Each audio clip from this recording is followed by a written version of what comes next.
All right, welcome everyone to In the Driver's Seat, the podcast that's all about driving business value all the way from starting your business to successful exit.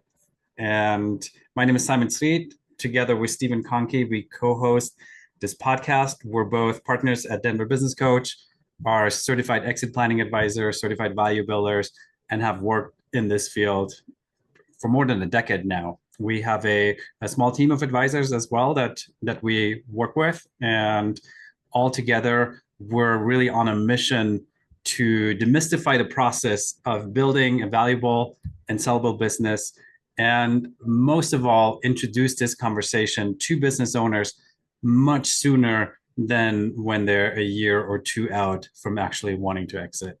And the reason why we're so passionate about this is really because there are all these great stories out there of how business owners exit and ride off into the sunset or sail off into the sunset. And that makes for really good stories. But for most small business owners, I would say the reality is actually really different. And the statistics are not really in the favor when it comes to successful exit. So, with that, Stephen, what is the reality for small business owners when it comes to successfully exiting and selling their business? Stats are not on their favor, business owners' favor. So the numbers that we're looking to change, and this is where our whole mission comes from, is 3 out of 4 businesses that go to actually sell their business do not sell their business. The ones that do sell are likely not selling at top valuation. Those 3 out of 4 that do not sell do not count everyone who just decides to close their doors. So that coupled with the the real life stat of business owners having their wealth tied up in their business, upwards of up to 90% of their wealth is tied up in their business. That's a huge problem that we see. Most businesses do not sell, and almost all of a business owner's wealth is in their business. So that means you could be working 20, 30 years in your business and look to sell it and cash out and live on that, and you can't. So that's where our mission comes from, is we're really looking to change those stats and work with business owners to make sure that they can have the best exit possible at the top fair market value that they can. Yeah, and I think one thing that we just talked about a while ago was also that for a lot of people, the exit doesn't come as like a long strategic ramp up. Like they have it in their mind usually that they want to sell at some point, but more often than not, it's like whether it's burnout, whether it's something happening to them personally that impacts their ability to run the business or family or whatnot. So the ability and the effort to start building towards a sellable asset really needs to start right now versus waiting till the end, because again, probability is that you won't have all your ducks in a row, and at the end just get discounted quite a bit on the sales price. So with that, our conversation today is one of the heavy hitters that I think when it comes to how buyer are looking at a business and where they potentially are going to discount the owner on a sales price, and that is really owner dependency. So how, I guess I'll let you explain that, Stephen. Like what is the definition, or what's your definition of owner dependency when it comes to business? But yeah, that's a great way to start. So I think owner dependency can be seen as, how much of the business needs to touch the owner and get the owner's approval or input or insight in order to operate. If, for instance, the owner's doing the sales and then also entering a new customer into QuickBooks, for instance, and then they're also delivering the service. Those are 3 different areas of business that the owner is involved in, and the business is pretty reliant. If the owner's not there, chances are that job isn't getting done. And that component of work can, or the business cannot move forward, or work within the business cannot move forward without the owner's input is a heavily reliant business on the owner. We sometimes refer to it as the owner being trapped in their business, is they really can't leave, or the business will go away. So that's what we will see as an owner dependent business. Yeah. That's how I would define it. How would you define I like the visual. We it's also called within the value builder system called the hub and spoke. it? Mm-hmm. So where the owner is really like the hub of the business, and like you said, is really touching every aspect of the business. And uh, sometimes we come across business owners who are actually really proud of the fact that they're the ones that make everything happen, right? And there's a lot of control in there in a certain way, but then it comes with a lot of risk as well. So we just talked a little bit about what owner dependency is, and one question that I have is how does it usually happen? Like, how come so many businesses are so owner dependent? And then from that, what do we learn about how we can get out of that situation? Yeah. I think it can happen in a lot of different ways, and especially in service businesses. An owner, or I'll say an entrepreneur, will start a business because they're very good at something, and they get a couple clients, and they're really good at one thing. So then the client will ask them to do something else, and then that cycle can continue with a number of clients, and then all of a sudden they are so specialized in what they're able to offer that only one person can actually do, and do the offer, do the service delivery, and that's the owner. It doesn't matter how many people they hire to do service delivery; it will always fall on the owner to do it when they become that special, or when they just continuously build a service based on their own personal capability.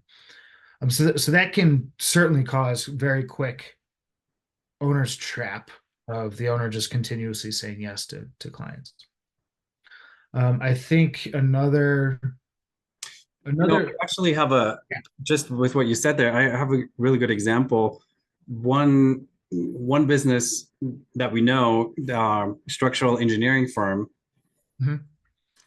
really good example because they can do anything from residential home inspections to working on new builds to remodels to big commercial projects.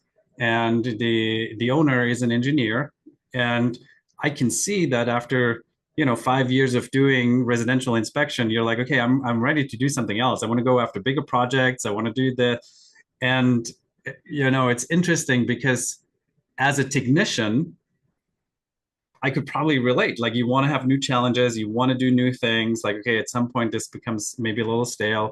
And so as a technician, you want to move in that direction. But it's different if you're thinking about business, if you could actually dial in, hey, we're going to be the best on residential inspections, for example, home inspections, or just focusing on new builds, and you can really dial in the process on that.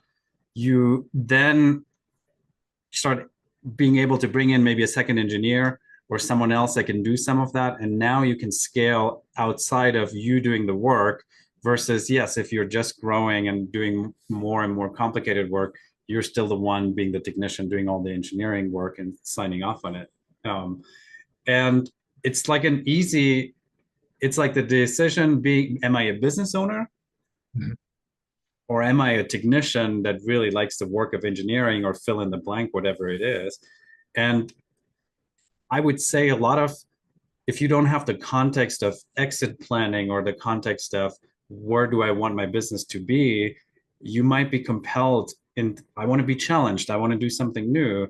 And now you're moving right down the owner's trap without even knowing the impact it has on the value of the business, or saleability of your business there. Yeah, that's a great point. Being able, like, productizing your service, right? And being able to teach someone else to deliver that quote unquote product of your service delivery. So like residential home inspections can be your productized service of this is step by step how we do it. This is what it costs. This is how long it takes, and really dial in all those pieces, and then hire someone to do that, and then you can move on to all the challenging, fun things or the next level up that a lot of business owners, entrepreneurs like to do is continuously seek the next challenge. So yeah, being able to pay attention and not just blaze a trail, but be strategic about it and build that product, teach someone to do it, and then move on and let that service kind of do its own thing over here without your delivery of that. Yeah. It's great. We've talked a little bit about like a lot of entrepreneurs, they like building something. Mhm. And they start out, it could be an app, it could be, plans, websites, etc. But at some point, you have to move away from doing the actual work of building whatever the product and service is and really apply that desire, or however you want to say it, to actually build your business, become an architect of your own business rather than an architect of whatever the product or service is. Not that you obviously not focus on that as well, but you become an architect of your business, and that's really a different mindset there as well. Yeah. With that, maybe let's go in, and we kind of like started going down that road a little bit already. So let's say I'm 3 to 5 years out. Maybe I did get a business valuation. Maybe I'm now becoming aware that there is a risk when it relates to my business is overly dependent on me as an owner.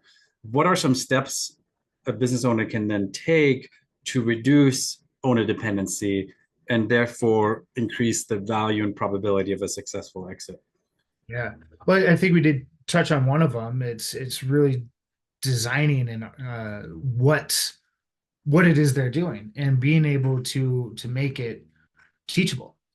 Make the actual, we talk about having a transferable business, make that uh, product delivery, service delivery transferable to someone else, make it a teachable deal. Then you can actually scale the business and the business will grow without you when you have that ability. Sure, we'll talk about scalability at some point during this, but I think that's one of the more poignant things that an owner can be looking at is how is this done, and not only how, but can I teach it to someone else? Um, that's one really good way to be thinking about it is in long term of how to get out of the owner's trap. Uh, One of the other components that I've personally seen with working with business owners is um, not trusting their team to get the job done when they have people. Or I see this in sales a lot when the owner tries to get out of sales, is the salesperson isn't closing at a rate that the owner is, and so the owner steps back into sales. So I think this stems from um, a lot of how the owner views his people and not trusting his people, not being able to empower them and allow them to do the job. I think some of that comes from being able to train them, but have the right people, and then train them to do it. And then you have to trust. You do have to empower and allow them the time to learn and grow, and especially when it comes to sales, a lot of the times owners have been doing it for decades, and the salesperson's jumping in for the first time. They're not going to close as good, so got to give some patience there. And So they don't understand the impact if like the owner does the selling. There's obviously a higher conversion rate by default there than right. Yeah, exactly. And especially they can say, I'm the owner of the company, and then yeah. whoever they're talking to will have more confidence anyway. But being able to really trust and empower their team, and I think that comes from, or a part of it comes from having those trainable systems, having those playbooks in place too. Obviously it does stem from trust, but I think having a good onboarding system, a good training process, giving the right people in the right spots, allows the owner to build that trust and to allow someone to actually take over. Good. So I think for today, that wraps up our conversation. I hope that our listeners, at least got inspired to look into where is their business dependent on them. And awareness is always the first step to change. So, we always like to say, take a vacation, if you can, a couple of weeks or 3 weeks, see what happens if you come back, and you'll see the work that there is to do right now in your business to, make the business less reliant on you. And again, our mission overall is to empower business owners to engage into this conversation as early as possible. So as you're working on your business, as you're making strategic decisions, you keep in mind that eventually you want to exit, and you will exit your business, and hopefully do that successfully. Steven, thank you for an awesome conversation again today. And then we'd love to hear from our listeners as well. Like, if you have experience either being trapped, how Steven described, like being in the owner trap and how to get out of it, or you have worked yourself to a place where you have a business that's very little dependent on you, or would love to hear your comments, thoughts as well. You can email us or leave it here in the notes. And we look forward to hearing from you again soon.